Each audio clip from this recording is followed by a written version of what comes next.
ਮਲੋਟ ਵਿਖੇ ਕਿਸਾਨ ਆਗੂਆਂ ਦੀ ਪੁਲਿਸ ਅਧਿਕਾਰੀਆਂ ਦੇ ਨਾਲ ਮੀਟਿੰਗ ਰਹੀ ਬੇਸਿੱਟਾ। ਮਲੋਟ ਦੇ ਸ੍ਰੀ ਗੁਰੂ ਨਾਨਕ ਦੇਵ ਜੀ ਚੌਂਕ ਵਿਖੇ ਧਰਨੇ ਤੇ ਬੈਠੇ ਕਿਸਾਨ ਸੰਬੰਧੀ ਕਿਸਾਨ ਆਗੂਆਂ ਦੀ ਆਈਜੀ ਕਸ਼ਤੁਭ ਸ਼ਰਮਾ ਦੇ ਨਾਲ ਅਗਵਾਈ ਵਿੱਚ ਪੁਲਿਸ ਅਧਿਕਾਰੀਆਂ ਨਾਲ ਹੋਈ ਮੀਟਿੰਗ ਬੇਸਿੱਟਾ ਰਹੀ। ਕਿਸਾਨ ਜਥੇਬੰਦੀਆਂ ਦੇ ਆਗੂ ਭਾਰਤੀ ਕਿਸਾਨ ਯੂਨੀਅਨ ਸਿੱਧੂਪੁਰ ਦੇ ਸੂਬਾ ਜਨਰਲ ਸਕੱਤਰ ਕਾਕਾ ਸਿੰਘ ਕੋਟੜਾ ਦੀ ਅਗਵਾਈ ਵਿੱਚ ਮੀਟਿੰਗ ਕਰਨ ਡੀਐਸਪੀ ਮਲੋਟ ਦੇ ਦਫ਼ਤਰ ਵਿਖੇ ਪਹੁੰਚੇ। ਪੱਤਰਕਾਰਾਂ ਨਾਲ ਗੱਲਬਾਤ ਕਰਦਿਆਂ ਕਾਕਾ ਸਿੰਘ ਨੇ ਕਿਹਾ ਜੀ ਮੀਟਿੰਗ ਬੇਸਿੱਟਾ ਹੈ। ਉਹਨਾਂ ਨੇ ਕਿਹਾ ਮਲੋਟ ਵਾਲੀ ਘਟਨਾ ਉਪਰੰਤ ਪੁਲਿਸ ਕਈ ਕਿਸਾਨਾਂ ਨੂੰ ਬੇਵਜ੍ਹਾ ਪਰੇਸ਼ਾਨ ਕਰ ਰਹੀ ਆ, ਜਿਸ ਸੰਬੰਧੀ ਅਸੀਂ ਗੱਲਬਾਤ ਕੀਤੀ। ਉਹਨਾਂ ਨੇ ਕਿਹਾ ਭਾਜਪਾ ਆਗੂਆਂ ਦਾ ਘਿਰਾਓ ਦਾ ਫੈਸਲਾ ਕਈ ਸੂਬਿਆਂ ਦੇ ਵਿੱਚ ਹੈ ਤੇ ਇਹ ਜਾਰੀ ਰਹੇਗਾ। ਬਟਾਲਾ ਦੇ ਵਿੱਚ 8 ਅਪ੍ਰੈਲ ਨੂੰ ਹੋਵੇਗੀ ਮਾਝੇ ਜ਼ੋਨ ਦੀ ਪਹਿਲੀ ਕਿਸਾਨ ਮਹਾਪੰਚਾਇਤ ਦੀ ਮਹਾਸਭਾ। 8 ਅਪ੍ਰੈਲ ਨੂੰ ਸੰਯੁਕਤ ਕਿਸਾਨ ਮੋਰਚੇ ਦੀ ਤਰਫੋਂ ਮਾਝਾ ਖੇਤਰ ਦੀ ਪਹਿਲੀ ਕਿਸਾਨ ਮਹਾਪੰਚਾਇਤ ਸਭਾ ਬਟਾਲਾ ਦੀ ਦਾਣਾ ਮੰਡੀ ਵਿੱਚ ਹੋਵੇਗੀ, ਜਿਸ ਵਿੱਚ ਲਗਭਗ 35,000 ਲੋਕ ਇਕੱਠੇ ਹੋਣਗੇ। ਇਸ ਮਹਾਸਭਾ ਦੇ ਵਿੱਚ ਪ੍ਰਸਿੱਧ ਕਿਸਾਨ ਨੇਤਾਵਾਂ ਤੋਂ ਇਲਾਵਾ ਮਸ਼ਹੂਰ ਗਾਇਕ ਵੀ ਹਿੱਸਾ ਲੈਣਗੇ। ਜ਼ਿਲ੍ਹੇ ਦੇ ਕਿਸਾਨ ਨੇਤਾਵਾਂ ਨੇ ਬਟਾਲਾ ਵਿਖੇ ਆਯੋਜਿਤ ਪ੍ਰੈਸ ਕਾਨਫਰੰਸ ਰਾਹੀਂ ਇਸ ਬਾਰੇ ਜਾਣਕਾਰੀ ਦਿੱਤੀ। ਇਸ ਪ੍ਰੈਸ ਕਾਨਫਰੰਸ ਦੇ ਵਿੱਚ ਕਿਸਾਨ ਆਗੂ ਸਾਬਕਾ ਸੈਨਿਕ ਗੋਲਡੀ ਮਣੀਪੁਰੀਆ, ਅਮਨਦੀਪ ਸਿੰਘ, ਗੁਰਮੇਜ ਸਿੰਘ ਸੀਕਰੀ, ਰੁਪਿੰਦਰ ਸਿੰਘ ਸ਼ਾਮਪੁਰਾ ਨੇ ਦੱਸਿਆ ਕਿ 8 ਅਪ੍ਰੈਲ ਨੂੰ ਸੰਯੁਕਤ ਕਿਸਾਨ ਮੋਰਚੇ ਦੀ ਤਰਫੋਂ ਅਸੀਂ ਮਾਝਾ ਜ਼ੋਨ ਦੇ ਵਿੱਚ ਪਹਿਲੀ ਕਿਸਾਨ ਮਹਾਪੰਚਾਇਤ ਜਾਂ ਮਹਾਸਭਾ ਨੂੰ ਇਕੱਠ ਕਰਨ ਜਾ ਰਹੇ ਹਾਂ, ਜਿਹੜੀ ਬਟਾਲਾ ਦੀ ਦਾਣਾ ਮੰਡੀ ਦੇ ਵਿੱਚ ਹੋਵੇਗੀ। ਪ੍ਰਾਈਵੇਟ ਲੈਬੋਰਟਰੀਆਂ ਤੇ ਹਸਪਤਾਲਾਂ ਦੇ ਲਈ ਕਰੋਨਾ ਪੋਜ਼ਿਟਿਵ ਕੇਸਾਂ ਬਾਰੇ ਸਿਵਲ ਸਰਜਨਾਂ ਨੂੰ ਸੂਚਿਤ ਕਰਨਾ ਲਾਜ਼ਮੀ, ਬਲਵੀਰ ਸਿੱਧੂ। ਕੋਵਿਡ-19 ਤੇ ਕਾਬੂ ਪਾਉਣ ਲਈ ਰੋਕਥਾਮ ਉਪਾਅ ਸਖਤੀ ਦੇ ਨਾਲ ਲਾਗੂ ਕੀਤੇ ਜਾ ਰਹੇ ਹਨ। ਸਿਹਤ ਮੰਤਰੀ ਪੰਜਾਬ ਬਲਵੀਰ ਸਿੰਘ ਸਿੱਧੂ ਨੇ ਕਿਹਾ ਹੈ ਕਿ ਸਰਕਾਰੀ ਲੈਬਾਂ ਤੇ ਹਸਪਤਾਲਾਂ ਦੇ ਵਿੱਚ ਇਹ ਲਾਜ਼ਮੀ ਕੀਤਾ ਗਿਆ ਹੈ ਕਿ ਉਹਨਾਂ ਵੱਲੋਂ ਕੀਤੇ ਗਏ ਟੈਸਟਾਂ ਅਨੁਸਾਰ ਕਰੋਨਾ ਪ੍ਰਭਾਵਿਤ ਪਾਏ ਗਏ ਵਿਅਕਤੀਆਂ ਦੀ ਜਾਣਕਾਰੀ ਤੁਰੰਤ ਸੰਬੰਧਿਤ ਸਿਵਲ ਸਰਜਨ ਦਫ਼ਤਰ ਨੂੰ ਦਿੱਤੀ ਜਾਵੇ ਤਾਂ ਜੋ ਰੋਕਥਾਮ ਉਪਾਵਾਂ ਨੂੰ ਮਜ਼ਬੂਤੀ ਦਿੱਤੀ ਜਾ ਸਕੇ। ਜ਼ਿਕਰਯੋਗ ਹੈ ਕਿ ਪੰਜਾਬ ਸਰਕਾਰ ਦੇ ਵੱਲੋਂ ਪਹਿਲਾਂ ਹੀ ਪ੍ਰਾਈਵੇਟ ਲੈਬੋਰਟਰੀਆਂ ਅਤੇ ਸਿਹਤ ਕੇਂਦਰਾਂ ਨੂੰ ਸ਼ੱਕੀ ਮਰੀਜ਼ਾਂ ਦੇ ਟੈਸਟ ਕਰਨ ਦੀ ਆਗਿਆ ਦਿੱਤੀ ਗਈ ਹੈ। ਰੋਕਥਾਮ ਉਪਾਵਾਂ ਦੀ ਮਹੱਤਤਾ ਦਾ ਜ਼ਿਕਰ ਕਰਦਿਆਂ ਸਿੱਧੂ ਨੇ ਕਿਹਾ ਹੈ ਕਿ ਇਹ ਬਹੁਤ ਹੀ ਮਹੱਤਵਪੂਰਨ ਹੈ ਕਿ ਕਰੋਨਾ ਦੇ ਹਰੇਕ ਕੇਸ ਨੂੰ ਇਕਾਂਤਵਾਸ ਕਰਕੇ ਢੁਕਵਾਂ ਇਲਾਜ ਕੀਤਾ ਜਾਵੇ। ਅੰਮ੍ਰਿਤਸਰ ਦੁਰਗਿਆਨਾ ਮੰਦਿਰ ਤੋਂ ਛਾਲ ਮਾਰ ਕੇ ਨੌਜਵਾਨ ਨੇ ਕੀਤੀ ਖੁਦਕੁਸ਼ੀ। ਅੰਮ੍ਰਿਤਸਰ ਦੇ ਵਿੱਚ ਸਥਿਤ ਦੁਰਗਿਆਨਾ ਮੰਦਿਰ ਤੋਂ ਨੌਜਵਾਨ ਨੇ ਸਰੋਵਰ ਵਿੱਚ ਛਾਲ ਮਾਰ ਕੇ ਆਪਣੀ ਜੀਵਨ ਲੀਲਾ ਸਮਾਪਤ ਕਰ ਲਈ। ਮ੍ਰਿਤਕ ਦੀ ਪਹਿਚਾਣ ਸੁਨੀਲ ਮਹਿਰਾ ਦੇ ਵਜੋਂ ਹੋਈ ਅਤੇ ਜਗਦੰਬੇ ਕਲੋਨੀ ਮਜੀਠਾ ਰੋਡ ਦਾ ਰਹਿਣ ਵਾਲਾ ਸੀ। ਉਸ ਦੇ ਭਰਾ ਨੇ ਦੱਸਿਆ ਜੀ ਉਹ ਮਾਨਸਿਕ ਤੌਰ ਤੇ ਪਰੇਸ਼ਾਨ ਰਹਿੰਦਾ ਸੀ। ਕੀ ਤੁਹਾਡਾ ਵੀ ਇਹਨਾਂ 7 ਬੈਂਕਾਂ ਦੇ ਵਿੱਚ ਖਾਤਾ 1 ਅਪ੍ਰੈਲ ਤੋਂ ਕਰਵਾ ਲਵੋ ਇਹ ਕੰਮ, ਨਹੀਂ ਤਾਂ ਆਵੇਗੀ ਵੱਡੀ ਮੁਸ਼ਕਲ। ਦੋਸਤੋ ਵੱਡੀ ਖਬਰ ਆ। ਖਬਰ ਦੇ ਵੱਲ ਰੁਖ ਕਰਨ ਤੋਂ ਪਹਿਲਾਂ ਨਿੱਕੀ ਜੀ ਬੇਨਤੀ ਆ, ਵੀਡੀਓ ਨੂੰ ਲਾਈਕ, ਚੈਨਲ ਨੂੰ ਸਬਸਕ੍ਰਾਈਬ ਤੇ ਵੀਡੀਓ ਨੂੰ ਸ਼ੇਅਰ ਕਰਨਾ ਨਾ ਭੁੱਲਿਓ। ਤੁਹਾਡਾ ਇੱਕ ਲਾਈਕ, ਸਬਸਕ੍ਰਾਈਬ ਅਤੇ ਸ਼ੇਅਰ ਹੀ ਦੋਸਤੋ ਸਾਡੇ ਲਈ ਮੋਟੀਵੇਸ਼ਨ ਦਾ ਕੰਮ ਕਰਦਾ ਹੈ। ਬੈਂਕ ਦੇ ਗਾਹਕਾਂ ਲਈ ਇੱਕ ਬਹੁਤ ਜ਼ਰੂਰੀ ਖਬਰ ਹੈ। ਬੁੱਧਵਾਰ ਭਾਵ 1 ਅਪ੍ਰੈਲ ਤੋਂ ਦੇਸ਼ ਦੇ 7 ਸਰਕਾਰੀ ਬੈਂਕਾਂ ਦੇ ਗਾਹਕਾਂ ਦੀਆਂ ਪੁਰਾਣੀਆਂ ਚੈੱਕ ਬੁੱਕਸ ਬੇਕਾਰ ਹੋ ਜਾਣਗੀਆਂ, ਇਸ ਲਈ ਇਹਨਾਂ ਨੂੰ ਤੁਰੰਤ ਬਦਲਾਉਣਾ ਹੋਵੇਗਾ। ਦੱਸ ਦਈਏ ਇਹਨਾਂ 7 ਬੈਂਕਾਂ ਦਾ ਦੂਜੇ ਬੈਂਕਾਂ ਦੇ ਵਿੱਚ ਰਲੇਵਾਂ ਹੋ ਗਿਆ ਹੈ। ਇਸ ਤੋਂ ਬਾਅਦ ਖਾਤਾ ਧਾਰਕਾਂ ਦੇ IFSC ਕੋਡ ਤੇ ICMICR ਕੋਡ ਵੀ ਬਦਲ ਜਾਣਗੇ। ਇਹ 7 ਬੈਂਕ ਹੇਠ ਲਿਖੇ ਹਨ: Dena bank, Vijaya bank, oriental bank of commerce, united bank of India, Allahabad bank, Andhra bank, corporation bank. Dena bank ਅਤੇ ਵਿਜੇ ਬੈਂਕ ਦਾ ਰਲੇਵਾਂ ਬੈਂਕ ਆਫ ਬੜੌਦਾ 'ਚ ਹੋਇਆ ਸੀ। ਇਹ 1 ਅਪ੍ਰੈਲ 1900 ਲਾਗੂ ਹੋ ਗਿਆ ਸੀ। ਕਿਸਾਨਾਂ ਦੀ ਆਮਦਨ ਦੁੱਗਣੀ ਕਰਨ ਲਈ ਖੇਤੀਬਾੜੀ ਕਾਨੂੰਨਾਂ ਨੂੰ ਲਾਗੂ ਕੀਤਾ ਜਾਣਾ ਜ਼ਰੂਰੀ, ਨੀਤੀ ਆਯੋਗ। ਨੀਤੀ ਆਯੋਗ ਮੈਂਬਰ ਰਮੇਸ਼ ਚੰਦ ਨੇ ਕਿਹਾ ਹੈ ਕਿ ਜੇਕਰ 3 ਨਵੇਂ ਖੇਤੀ ਕਾਨੂੰਨਾਂ ਨੂੰ ਜਲਦੀ ਲਾਗੂ ਨਾ ਕੀਤਾ ਗਿਆ ਤਾਂ 2022 ਤੱਕ ਕਿਸਾਨਾਂ ਦੀ ਆਮਦਨ ਦੁੱਗਣੀ ਕਰਨ ਦਾ ਟੀਚਾ ਪ੍ਰਾਪਤ ਨਹੀਂ ਕੀਤਾ ਜਾ ਸਕੇਗਾ। ਉਹਨਾਂ ਨੇ ਕਿਸਾਨ ਯੂਨੀਅਨਾਂ ਨੂੰ ਇਹਨਾਂ ਕਾਨੂੰਨਾਂ ਬਾਰੇ ਵਿਚਾਰ ਚਰਚਾ ਕਰਨ ਲਈ ਪੇਸ਼ਕਸ਼ ਨੂੰ ਸਵੀਕਾਰ ਕਰਨਾ ਚਾਹੀਦਾ ਹੈ। ਨੀਤੀ ਆਯੋਗ ਦੇ ਮੈਂਬਰ ਖੇਤੀਬਾੜੀ ਰਮੇਸ਼ ਚੰਦ ਨੇ ਕਿਹਾ ਹੈ ਕਿ ਜੀਨ ਦੀ ਕਾਸ਼ਤ ਕੀਤੀਆਂ ਫਸਲਾਂ ਉੱਤੇ ਮੁਕੰਮਲ ਪਾਬੰਦੀ ਸਹੀ ਪਹੁੰਚ ਨਹੀਂ ਹੋਵੇਗੀ। ਦਿੱਲੀ ਦੀਆਂ ਸਰਹੱਦਾਂ 'ਤੇ ਕਿਸਾਨ ਯੂਨੀਅਨਾਂ ਪਿਛਲੇ 4 ਮਹੀਨਿਆਂ ਤੋਂ ਇਹਨਾਂ ਨਵੇਂ ਖੇਤੀ ਕਾਨੂੰਨਾਂ ਦਾ ਵਿਰੋਧ ਕਰ ਰਹੀਆਂ ਹਨ। 400 ਸਾਲਾ ਪ੍ਰਕਾਸ਼ ਪੁਰਬ ਮੌਕੇ ਸਜਾਏ ਗਏ ਨਗਰ ਕੀਰਤਨ ਦਾ ਭਵਾਨੀਗੜ੍ਹ ਵਿਖੇ ਭਰਵਾਂ ਸਵਾਗਤ। ਸ਼੍ਰੋਮਣੀ ਗੁਰਦੁਆਰਾ ਪ੍ਰਬੰਧਕ ਕਮੇਟੀ ਦੇ ਵੱਲੋਂ 9ਵੀਂ ਪਾਤਸ਼ਾਹੀ ਸਾਹਿਬ ਸ੍ਰੀ ਗੁਰੂ ਤੇਗ ਬਹਾਦਰ ਜੀ ਦੇ 400 ਸਾਲਾ ਪ੍ਰਕਾਸ਼ ਪੁਰਬ ਨੂੰ ਸਮਰਪਿਤ ਸ਼ੁਰੂ ਕੀਤੇ ਮਹਾਨ ਨਗਰ ਕੀਰਤਨ ਦਾ ਸਥਾਨਕ ਸ਼ਹਿਰ ਵਿਖੇ ਪਹੁੰਚਣ ਤੇ ਇਲਾਕੇ ਦੀਆਂ ਸੰਗਤਾਂ ਵੱਲੋਂ ਭਰਵਾਂ ਸਵਾਗਤ ਕੀਤਾ ਗਿਆ। ਰੇਲਵੇ ਦੇ ਵਿੱਚ 10ਵੀਂ ਪਾਸ ਨੌਜਵਾਨਾਂ ਲਈ ਨਿਕਲੀ ਭਰਤੀ। ਇਸ ਵੈਬਸਾਈਟ ਉੱਤੇ ਕਰੋ ਅਪਲਾਈ। ਸੋ ਦੋਸਤੋ, ਜੇਕਰ ਤੁਸੀਂ ਵੀ ਰੇਲਵੇ ਦੇ ਵਿੱਚ ਭਰਤੀ ਹੋਣਾ ਚਾਹੁੰਦੇ ਹੋ ਤਾਂ ਕਮੈਂਟ ਸੈਕਸ਼ਨ ਦੇ ਵਿੱਚ ਯੈਸ ਜ਼ਰੂਰ ਲਿਖੋ।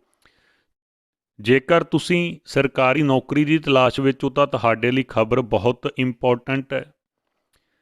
ਪੱਛਮ ਮੱਧ ਰੇਲਵੇ ਨੇ ਭਰਤੀ ਦੇ ਲਈ ਇੱਕ ਨੋਟੀਫਿਕੇਸ਼ਨ ਜਾਰੀ ਕੀਤਾ ਹੈ। ਅਜਿਹੇ ਵਿੱਚ ਜੋ ਉਮੀਦਵਾਰ ਇਸ ਪੋਸਟ ਲਈ ਅਪਲਾਈ ਕਰਨਾ ਚਾਹੁੰਦੇ ਹਨ ਉਹ 30 ਅਪ੍ਰੈਲ 2021 ਤਾਂ ਉਸ ਤੋਂ ਪਹਿਲਾਂ ਆਨਲਾਈਨ ਮੋਡ ਦੇ ਰਾਹੀਂ ਅਹੁਦਿਆਂ ਲਈ ਅਪਲਾਈ ਕਰ ਸਕਦੇ ਨੇ। ਆਨਲਾਈਨ ਅਪਲਾਈ ਕਰਨ ਲਈ ਉਮੀਦਵਾਰਾਂ ਨੂੰ ਅਧਿਕਾਰਤ ਵੈਬਸਾਈਟ wcrindianrailway.gov.in ਤੇ ਜਾ ਕੇ ਲੌਗਇਨ ਕਰਨਾ ਹੋਵੇਗਾ।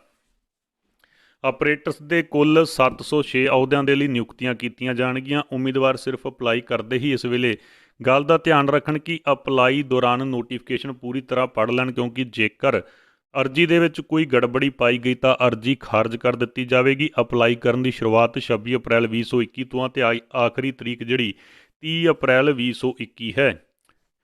ਕੁਆਲੀਫਿਕੇਸ਼ਨ ਆ ਜੀ, ਉਹ 10ਵੀਂ ਪਾਸ ਹੋਣਾ ਚਾਹੀਦਾ ਅਤੇ ਸੰਬੰਧਿਤ ਟ੍ਰੇਡ ਦੇ ਵਿੱਚ ITI ਪ੍ਰਮਾਣ ਪੱਤਰ ਹੋਣਾ ਚਾਹੀਦਾ ਹੈ।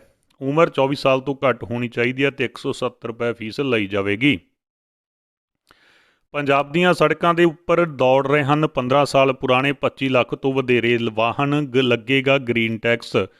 ਪੰਜਾਬ ਦੇ ਸਣੇ ਦੇਸ਼ ਭਰ ਦੀਆਂ ਸੜਕਾਂ ਤੇ 15 ਸਾਲ ਤੋਂ ਪੁਰਾਣੇ 4 ਕਰੋੜ ਵਾਹਨ ਦੌੜ ਰਹੇ ਹਨ, ਜੋ ਜਲਦੀ ਹੀ ਗ੍ਰੀਨ ਟੈਕਸ ਦੇ ਦਾਇਰੇ ਵਿੱਚ ਆਉਣ ਵਾਲੇ ਹਨ। ਕਰਨਾਟਕ ਦੇ ਵਿੱਚ ਇਸ ਦੇ ਟੌਪ ਹੈ ਤੇ ਜਿੱਥੇ 70 ਲੱਖ ਤੋਂ ਵੱਧ ਪੁਰਾਣੇ ਵਾਹਨ ਸੜਕਾਂ ਤੇ ਦੌੜ ਰਹੇ ਹਨ, ਉੱਥੇ ਹੀ ਪੰਜਾਬ ਦੇ ਵਿੱਚ 25,38,000 ਪੁਰਾਣੇ ਵਾਹਨ ਸੜਕਾਂ ਤੇ ਦੌੜ ਰਹੇ ਹਨ। ਯੂਪੀ ਦੇ ਵਿੱਚ 56 ਲੱਖ, ਦਿੱਲੀ ਦੇ ਵਿੱਚ 49 ਲੱਖ ਤੇ ਸੜਕੀ ਆਵਾਜਾਈ ਰਾਜ ਮੰਤਰਾਲੇ ਨੇ ਦੇਸ਼ ਭਰ ਦੇ ਅਜਿਹੇ ਵਾਹਨਾਂ ਦੇ ਅੰਕੜਿਆਂ ਨੂੰ ਡਿਜੀਟਲ ਕੀਤਾ। ਹਾਲਾਂਕਿ ਇਸ ਵਿੱਚ ਆਂਧਰਾ ਪ੍ਰਦੇਸ਼, ਮੱਧ ਪ੍ਰਦੇਸ਼, ਤੇਲੰਗਾਨਾ ਤੇ ਲਕਸ਼ਦੀਪ ਨਹੀਂ ਹਨ, ਕਿਉਂਕਿ ਉਹਨਾਂ ਦੇ ਰਿਕਾਰਡ ਉਪਲਬਧ ਨਹੀਂ ਸਨ।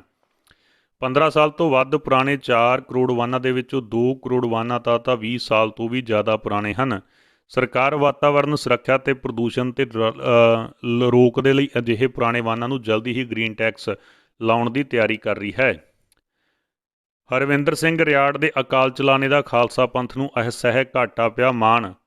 ਹਰਵਿੰਦਰ ਸਿੰਘ ਰਿਆੜ, ਜੋ ਕਿ ਪੰਜਾਬ ਦੇ ਜੰਮਪਲ ਸਨ ਤੇ ਬਹੁਤ ਹੀ ਅੱਛੇ ਤੇ ਡੂੰਘੇ ਬੌਧਿਕ ਸ਼ਕਤੀ ਦੇ ਮਾਲਕ ਅਤੇ ਸੂਝਵਾਨ ਪਰਿਵਾਰ ਦੇ ਮੈਂਬਰ ਸਨ, ਜਿਨ੍ਹਾਂ ਦਾ ਬੀਤੇ ਦਿਨ ਸਮੇਂ ਆਪਣੀਆਂ ਲਿਖਤਾਂ ਰਾਹੀਂ, ਵਿਚਾਰਾਂ ਰਾਹੀਂ ਸਮਾਜ ਨੂੰ ਹਰ ਖੇਤਰ ਦੇ ਵਿੱਚ ਵੱਡੀ ਦੇਣ ਦਿੱਤੀ ਅਤੇ ਖਾਲਸਾ ਪੰਥ ਦੀ ਨਿਸਵਾਰਥ ਸੇਵਾ ਕਰਦੇ ਰਹੇ। ਬੀਤੇ ਦਿਨੀ ਆਪਣੀ ਸੰਸਾਰਿਕ ਯਾਤਰਾ ਪੂਰੀ ਕਰਦੇ ਹੋਏ ਗੁਰੂ ਚਰਨਾਂ ਦੇ ਵਿੱਚ ਜਾ ਬਰਾਜੇ ਹਨ, ਜਿਨ੍ਹਾਂ ਦੇ ਨਾਲ ਸਮੁੱਚੇ ਰਿਆੜ ਪਰਿਵਾਰ ਸੰਬੰਧੀਆਂ ਨੂੰ ਵੱਡਾ ਘਾਟਾ ਪਿਆ ਹੈ। ਸਿੱਖ ਇਤਿਹਾਸ ਅਤੇ ਵਿਰਾਸਤ ਨੂੰ ਗ੍ਰਹਿਣ ਕਰਨ ਲਈ ਅਮਰੀਕਾ ਦੇ ਸੂਬੇ ਕਨੈਕਟਿਕਟ ਦੇ ਸ਼ਹਿਰ ਨੌਰ ਵਿੱਚ ਬਣਾਈ ਗਈ ਸਿੱਖ ਆਰਟ ਗੈਲਰੀ। ਅਮਰੀਕਾ ਦੇ ਕੈਨੇਕਟਿਕਟ ਸੂਬੇ ਦੇ ਸ਼ਹਿਰ ਨੌਰਵਿਚ ਵਿੱਚ ਸਿੱਖ ਇਤਿਹਾਸ ਦੇ ਬਾਰੇ ਵਿੱਦਿਆ ਅਤੇ ਜਾਗਰੂਕਤਾ ਦੇ ਲਈ ਸਿੱਖ ਆਰਟ ਗੈਲਰੀ ਬਣਾਈ ਗਈ ਹੈ। ਸਿੱਖ ਆਰਟ ਗੈਲਰੀ ਵਿੱਚ ਸਿੱਖ ਸਾਮਰਾਜ ਤੋਂ ਲੈ ਕੇ ਸਿੱਖ ਨਸਲਕੁਸ਼ੀ ਤੱਕ ਵੱਖ-ਵੱਖ ਪੋਰਟਰੇਟਾਂ ਦੀਆਂ ਪ੍ਰਦਰਸ਼ਨੀਆਂ ਰਾਹੀਂ ਸਿੱਖਾਂ ਦੀ ਇਤਿਹਾਸਿਕ ਯਾਤਰਾ ਨੂੰ ਦਰਸਾਇਆ ਗਿਆ ਹੈ। ਸਿੱਖ ਆਰਟ ਗੈਲਰੀ ਪੂਰਬੀ ਕਨੈਕਟਿਕਟ ਦੇ ਸ਼ਹਿਰ ਨੌਰ ਵਿੱਚ ਬਣੇ ਬੈਕਸ ਹਸਪਤਾਲ ਤੋਂ ਇੱਕ ਛੋਟੀ ਡਰਾਈਵ ਤੇ ਸਥਿਤ ਹੈ। ਗੈਲਰੀ ਦੇ ਸਿਰਜਣਾਤਮਕ ਨਿਰਦੇਸ਼ਕ ਸਵਰਨਜੀਤ ਸਿੰਘ ਖਾਲਸਾ, ਜਿਨ੍ਹਾਂ ਦਾ ਪੰਜਾਬ ਤੋਂ ਪਿਛੋਕੜ ਜਲੰਧਰ ਤੋਂ ਹੈ, ਦੱਸਿਆ ਕਿ ਕਲਾ ਇੱਕ ਅਜਿਹੀ ਭਾਸ਼ਾ ਹੈ ਜੋ ਲੋਕਾਂ ਦੇ ਦਿਲਾਂ ਨੂੰ ਜੋੜ ਸਕਦੀ ਆ ਤੇ ਅਸੀਂ ਇਸ ਭਾਈਚਾਰੇ ਵਿੱਚ ਏਕਤਾ ਲਿਆਉਣ ਦੀ ਉਮੀਦ ਕਰਦੇ ਹਾਂ। ਤੇ ਜਦੋਂ ਵੀ ਬਲੈਕ ਲਾਈਵਜ਼ ਮੋਟਰਜ਼ ਅੰਦੋਲਨ ਤੇ ਵਿਭਿੰਨਤਾ, ਬਰਾਬਰੀ ਅਤੇ ਸ਼ਮੂਲੀਅਤ ਤੇ ਚਾਨਣਾ ਪਾਇਆ ਜਾਵੇਗਾ ਤੇ ਖਾਲਸੇ ਦਾ ਆਦੇਸ਼ ਇਸ ਤੋਂ ਪਹਿਲਾਂ ਕਦੇ ਵੀ ਮਹੱਤਵਪੂਰਨ ਨਹੀਂ ਰਿਹਾ। ਦਰਖਤ ਦੇ ਨਾਲ ਲਟਕਦੀ ਮਿਲੀ ਭਾਜਪਾ ਵਰਕਰ ਦੀ ਲਾਸ਼, ਪਾਰਟੀ ਨੇ ਲਾਏ TMC ਤੇ ਗੰਭੀਰ ਦੋਸ਼। ਜਿਵੇਂ ਜਿਵੇਂ ਪੱਛਮੀ ਬੰਗਾਲ ਦੇ ਵਿੱਚ ਵਿਧਾਨ ਸਭਾ ਚੋਣਾਂ ਦਾ ਰੰਗ ਚੜ੍ਹਦਾ ਜਾ ਰਿਹਾ, ਰਾਜਨੀਤਿਕ ਤਣਾਅ ਵੀ ਵੱਧਦਾ ਜਾ ਰਿਹਾ। ਇਸ ਨੂੰ ਲੈ ਕੇ ਉੱਤਰ ਦਿਨਾਜਪੁਰ ਦੇ ਚਕੂਲਿਆ ਇਲਾਕੇ ਦੇ ਵਿੱਚ ਹੋਲੀ ਦੇ ਦਿਨ ਇੱਕ ਭਾਜਪਾ ਵਰਕਰ ਦੀ ਦਰਖਤ ਨਾਲ ਲਟਕਦੀ ਲਾਸ਼ ਮਿਲੀ, ਜਿਸ ਨੇ ਫਿਰ ਸੂਬੇ ਦੇ ਵਿੱਚ ਰਾਜਨੀਤੀ ਦੇ ਵਿੱਚ ਉਬਾਲਾ ਆ ਗਿਆ। ਭਾਰਤੀ ਜਨਤਾ ਪਾਰਟੀ ਨੇ TMC ਉੱਤੇ ਆਪਣੇ ਵਰਕਰ ਦੀ ਹੱਤਿਆ ਕਰਨ ਦੇ ਦੋਸ਼ ਲਾਏ ਹਨ। ਪੁਲਿਸ ਸੂਤਰਾਂ ਦੇ ਮੁਤਾਬਕ ਮ੍ਰਿਤਕ ਦਾ ਨਾਮ ਅਖਿਲ ਵਿਸ਼ਵਾਸ ਹੈ ਤੇ ਉਹ ਬੀਤੀ 26 ਮਾਰਚ ਨੂੰ ਸ਼ਾਮ 6:30 ਵਜੇ ਤੋਂ ਘਰ ਬਾਜ਼ਾਰ ਗਿਆ, ਪਰ ਉਸ ਤੋਂ ਬਾਅਦ ਵਾਪਸ ਹੀ ਨਹੀਂ ਪਰਤਿਆ। ਸੋਮਵਾਰ ਸਵੇਰੇ ਭਾਜਪਾ ਵਰਕਰ ਦੀ ਲਾਸ਼ ਇਲਾਕੇ ਦੇ ਵਿੱਚ ਸਖੀ ਵਿਵਸਥਾ ਦੇ ਵਿੱਚ ਇੱਕ ਦਰਖਤ ਦੇ ਨਾਲ ਲਟਕਦੀ ਹੋਈ ਮਿਲੀ। ਪੁਲਿਸ ਅਤੇ ਸੈਨਾ ਦੇ ਹੱਥ ਲੱਗੀ ਵੱਡੀ ਸਫਲਤਾ, LOC ਤੇ ਬਰਾਮਦ ਕੀਤੇ ਹਥਿਆਰ। ਜੰਮੂ ਕਸ਼ਮੀਰ ਦੇ ਵਿੱਚ ਪੁਲਿਸ ਅਤੇ ਸੈਨਾ ਨੂੰ ਵੱਡੀ ਕਾਮਯਾਬੀ ਮਿਲੀ ਹੈ ਜੀ। ਕੁਪਵਾੜਾ ਜ਼ਿਲ੍ਹੇ ਦੇ ਨਿਯੰਤਰਣ ਰੇਖਾ ਨਜ਼ਦੀਕ ਇੱਕ ਪਿੰਡ ਤੋਂ 5 AK ਰਾਈਫਲ ਤੇ 7 ਪਿਸਟਲ, ਕਈ ਮੈਗਜ਼ੀਨ ਅਤੇ ਗੋਲਾ ਬਾਰੂਦ ਬਰਾਮਦ ਕੀਤਾ ਗਿਆ। ਖੂਫੀਆ ਇਨਪੁਟ ਦੇ ਆਧਾਰ ਤੇ ਪੁਲਿਸ ਅਤੇ ਸੈਨਾ ਨੇ ਇੱਕ ਸੰਯੁਕਤ ਆਪਰੇਸ਼ਨ ਚਲਾ ਕੇ ਭਾਰੀ ਸੰਖਿਆ ਦੇ ਵਿੱਚ ਹਥਿਆਰ ਬਰਾਮਦ ਕੀਤੇ। 28 ਮਾਰਚ ਦੀ ਰਾਤ ਨੂੰ ਭਾਰਤੀ ਸੈਨਾ ਅਤੇ ਜੰਮੂ ਕਸ਼ਮੀਰ ਪੁਲਿਸ ਦੇ ਵੱਲੋਂ ਧੰਨੀ ਪਿੰਡ ਦੇ ਵਿੱਚ ਚਲਾਇਆ ਗਿਆ। ਇਹ ਪਿੰਡ ਲੀਪਾ ਘਾਟੀ ਤੇ ਪਾਕਿਸਤਾਨ ਸੈਨਾ ਦੀਆਂ ਚੌਕੀਆਂ ਦੇ ਪ੍ਰਤੱਖ ਨਿਰੀਖਣ ਦੇ ਵਿੱਚ ਸੀ। ਪੁਲਿਸ ਪ੍ਰਸ਼ਾਸਨ ਦੇ ਭਰੋਸੇ ਤੋਂ ਬਾਅਦ ਮਲੋਟ ਵਿਖੇ ਕਿਸਾਨਾਂ ਨੇ ਧਰਨਾ ਚੱਕਿਆ। ਭਾਜਪਾ ਵਿਧਾਇਕ ਤੇ ਹੋਏ ਹਮਲੇ ਤੋਂ ਬਾਅਦ ਦਰਜ ਕੀਤੇ ਗਏ ਪਰਚਿਆਂ ਨੂੰ ਰੱਦ ਕਰਨ ਨੂੰ ਲੈ ਕੇ ਵੱਖ-ਵੱਖ ਕਿਸਾਨ ਯੂਨੀਅਨਾਂ ਦੇ ਵੱਲੋਂ ਸ੍ਰੀ ਗੁਰੂ ਨਾਨਕ ਦੇਵ ਜੀ ਚੌਂਕ ਵਿਖੇ ਦਿੱਤਾ ਧਰਨਾ। ਭਾਰਤੀ ਕਿਸਾਨ ਯੂਨੀਅਨ ਸਿੱਧੂਪੁਰ ਦੇ ਜਨਰਲ ਸਕੱਤਰ ਕਾਕਾ ਸਿੰਘ ਕੋਟਲਾ ਅਤੇ ਹੋਰ ਕਿਸਾਨ ਆਗੂਆਂ ਦੀ ਪ੍ਰਸ਼ਾਸਨ ਦੇ ਨਾਲ ਹੋਈ ਗੱਲਬਾਤ ਤੋਂ ਬਾਅਦ ਧਰਨਾ ਸਥਾਨ ਤੇ SP ਰਾਜਪਾਲ ਸਿੰਘ ਹੁੰਦਲ ਦੁਆਰਾ ਕਿਸੇ ਵੀ ਬਦੂਛੇ ਨੂੰ ਪਰੇਸ਼ਾਨ ਨਾ ਕਰਨ ਦੇ ਦਿੱਤੇ ਭਰੋਸੇ ਤੋਂ ਬਾਅਦ ਧਰਨਾ ਖਤਮ ਕਰ ਦਿੱਤਾ ਗਿਆ। ਪ੍ਰਧਾਨ ਮੰਤਰੀ ਨਰਿੰਦਰ ਮੋਦੀ ਪਾਂਡੂਚੇਰੀ 'ਚ ਕਰਨਗੇ ਰੈਲੀ। 6 ਅਪ੍ਰੈਲ ਨੂੰ ਸੂਬੇ 'ਚ ਹੋਣਗੀਆਂ ਵੋਟਾਂ। ਪ੍ਰਧਾਨ ਮੰਤਰੀ ਮੋਦੀ ਪਾਂਡੂਚੇਰੀ ਦੇ ਵਿੱਚ 6 ਅਪ੍ਰੈਲ ਨੂੰ ਹੋਣ ਵਾਲੀਆਂ ਵਿਧਾਨ ਸਭਾ ਚੋਣਾਂ ਦੇ ਲਈ ਰਾਜਗ ਦੇ ਪ੍ਰਤੀ ਸਮਰਥਨ ਜਤਾਉਣ ਦੇ ਲਈ ਮੰਗਲਵਾਰ ਨੂੰ ਚੋਣਾਵੀ ਰੈਲੀ ਨੂੰ ਸੰਬੋਧਨ ਕਰਨਗੇ। ਭਾਰਤੀ ਜਨਤਾ ਪਾਰਟੀ ਦੇ ਸੂਤਰਾਂ ਦੀ ਇਸ ਦੀ ਜਾਣਕਾਰੀ ਦਿੱਤੀ ਆ। ਜਾਣਕਾਰੀ ਦੇ ਮੁਤਾਬਕ 25 ਫਰਵਰੀ ਤੋਂ ਬਾਅਦ ਰਾਜਗ ਉਮੀਦਵਾਰ ਦੇ ਪੱਖ ਵਿੱਚ ਪਾਂਡੂਚੇਰੀ 'ਚ ਦੂਜੀ ਰੈਲੀ ਹੋਵੇਗੀ। BJP ਸੂਤਰਾਂ ਨੇ ਕਿਹਾ ਹੈ ਕਿ ਪ੍ਰਧਾਨ ਮੰਤਰੀ ਇੱਥੇ AFT ਥਿੱਡਲ ਦੇ ਵਿੱਚ ਰੈਲੀ ਨੂੰ ਸੰਬੋਧਨ ਕਰਨਗੇ। DMK ਵੀ ਕਿਸਾਨਾਂ ਦੇ ਹੱਕ ਵਿੱਚ। ਸਟਾਲਨ ਨੇ ਕਿਹਾ, ਜੇ ਸਾਡੀ ਸਰਕਾਰ ਬਣੀ ਤਾਂ ਨਹੀਂ ਲਾਗੂ ਹੋਣ ਦੇਵਾਂਗੇ ਖੇਤੀਬਾੜੀ ਕਾਨੂੰਨ। ਤਾਮਿਲਨਾਡੂ ਦੇ ਵਿੱਚ ਵਿਧਾਨ ਸਭਾ ਚੋਣਾਂ ਦੇ ਲਈ ਚੋਣ ਪ੍ਰਚਾਰ ਜ਼ੋਰਾਂ ਸ਼ੋਰਾਂ 'ਤੇ ਹੈ। ਸੋਮਵਾਰ ਨੂੰ DMK ਪਾਰਟੀ ਦੇ ਪ੍ਰਧਾਨ MK ਸਟਾਲਨ ਨੇ ਕਿਹਾ ਹੈ ਕਿ ਜੇ ਸੂਬੇ ਦੇ ਵਿੱਚ ਉਹਨਾਂ ਦੀ ਸਰਕਾਰ ਬਣਦੀ ਆ ਤਾਂ ਉਹ ਸਿਟੀਜ਼ਨਸ਼ਿਪ ਸੋਧ ਕਾਨੂੰਨ CEA ਤੇ ਖੇਤੀਬਾੜੀ ਕਾਨੂੰਨ ਇੱਥੇ ਲਾਗੂ ਨਹੀਂ ਹੋਣ ਦੇਣਗੇ। ਉਹਨਾਂ ਨੇ ਕਿਹਾ ਜੀ CEA ਤੇ ਖੇਤੀਬਾੜੀ ਕਾਨੂੰਨ ਲੋਕ ਸਭਾ ਦੇ ਵਿੱਚ ਸਿਰਫ PMK ਕਰਕੇ ਪਾਸ ਹੋਏ ਹਨ। ਸਟਾਲਨ ਨੇ ਕਿਹਾ ਹੈ ਕਿ ਇਹ ਬਿਆਨ ਤਿਰੂਪਾਰਥ ਦੇ ਵਿੱਚ ਇੱਕ ਰੈਲੀ ਦੌਰਾਨ ਦਿੱਤਾ। ਉਹਨਾਂ ਨੇ ਕਿਹਾ ਜੀ ਲੋਕ ਸਭਾ ਵਿੱਚ 125 ਸੰਸਦ ਮੈਂਬਰਾਂ ਨੇ CEA ਦਾ ਸਮਰਥਨ ਕੀਤਾ। ਕਾਂਗਰਸ ਅਤੇ DMK ਦੇ ਸਮੇਤ 105 ਸੰਸਦ ਮੈਂਬਰਾਂ ਨੇ ਇਸ ਬਿੱਲ ਦੇ ਖਿਲਾਫ ਸਨ।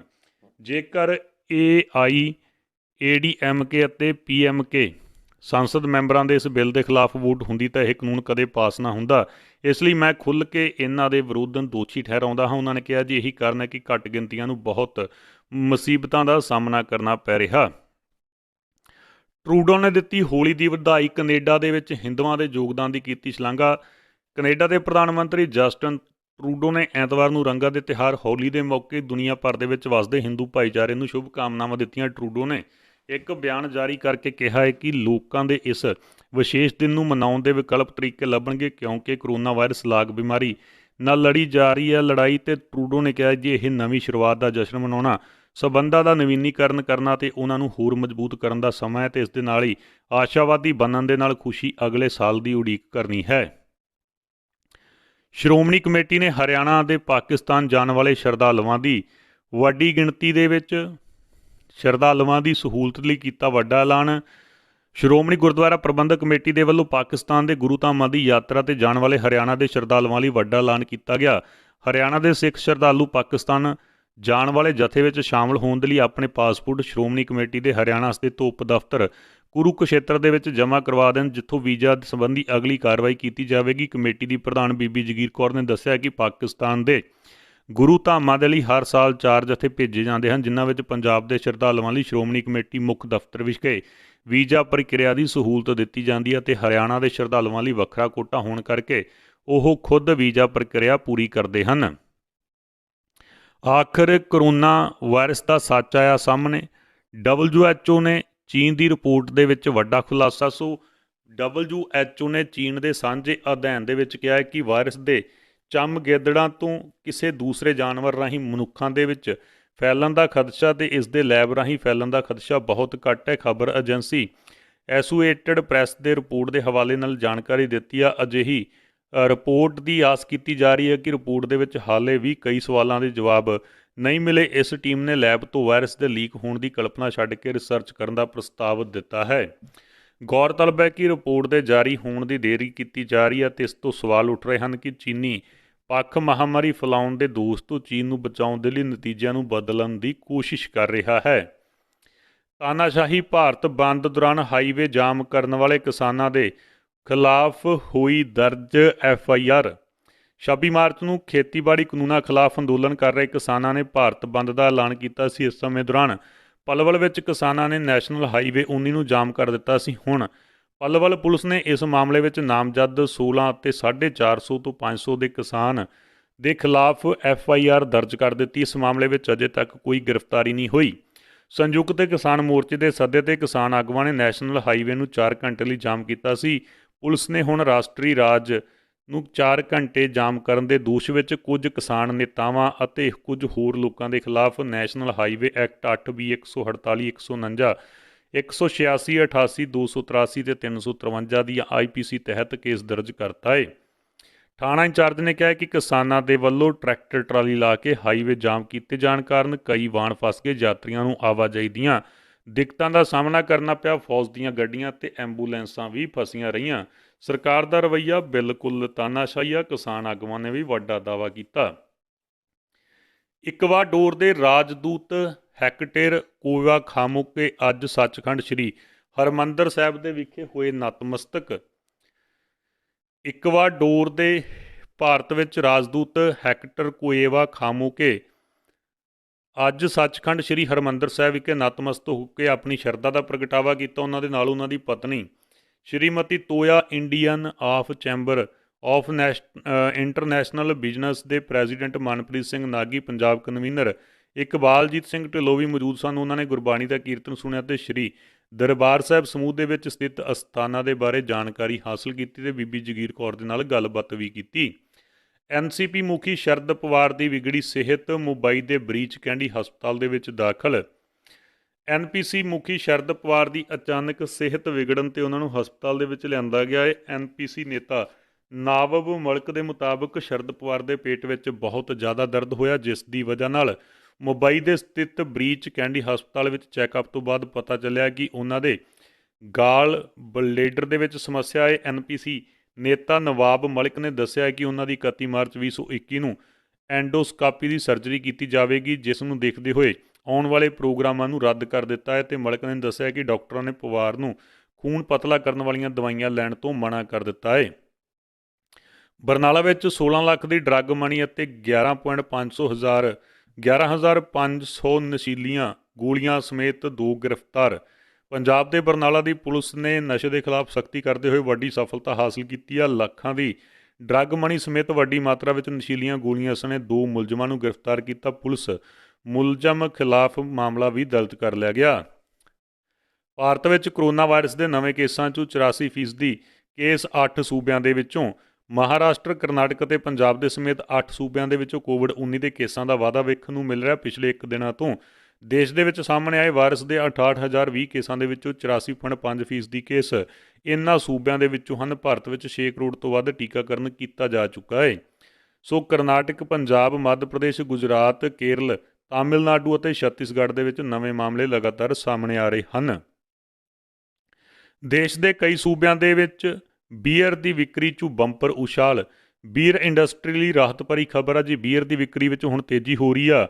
ਕੋਵਿਡ-19 ਪਹਿਲੇ ਪੱਧਰ ਤੇ ਪਹੁੰਚ ਰਹੀ ਹੈ ਤੇ ਕੋਵਿਡ ਮਹਾਮਾਰੀ ਕਾਰਨ ਬੀਅਰ ਦੀ ਵਿਕਰੀ ਪਿਛਲੇ ਸਾਲ ਪ੍ਰਭਾਵਿਤ ਹੋਈ ਸੀ। ਸੂਬਾ ਸਰਕਾਰਾਂ ਦੀ ਐਕਸਾਈਜ਼ ਪਾਲਿਸੀ 'ਚ ਬੀਅਰ ਇੰਡਸਟਰੀ ਦੀ ਪੋਜ਼ਿਟਿਵ ਅਸਰ ਦਿਖਾ ਰਹੀ ਹੈ ਜੀ। ਮਾਲੀਏ ਦੇ ਨੁਕਸਾਨ ਦੀ ਭਰਪਾਈ ਲਈ ਸੂਬਿਆਂ ਨੇ ਐਕਸਾਈਜ਼ ਪਾਲਿਸੀ ਦੇ ਵਿੱਚ ਬਦਲਾਅ ਕੀਤਾ ਸੀ।